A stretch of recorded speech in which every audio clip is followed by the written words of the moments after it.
শুদ্ধ ভাষায় এই জিনিসটার নাম ফুলঝাড়ু। আর আমরা সিরাজগঞ্জের মানুষ বলি হাপটা। শুদ্ধ ভাষায় এই জিনিসটার নাম প্লেট, আর আমরা সিরাজগঞ্জেরা বলি থালি।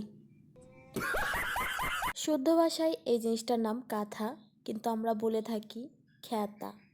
মানে আমরা সিরাজগঞ্জের মানুষ এই জিনিসটার নাম খ্যাতাই বলি। শুদ্ধ ভাষায় এই জিনিসটার নাম লুঙ্গি, আর আমরা সিরাজগঞ্জের মানুষ এই জিনিসটার নাম বলে থাকি তপন। আমরা যেভাবে বাজার করি ব্যাগ দিয়ে, ব্যাস গ্রামের মানুষ যেভাবে মুরব্বীরা বাজার করে গামছার ভিতর নিয়ে, এইভাবেই।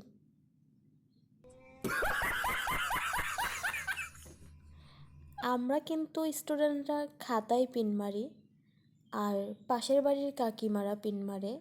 তোমার বিটিক দেখলাম ওই পাড়ার একটা স্যারার হাতে কে বাহারা নষ্টি বষ্টি করতেছে, সি সি সি।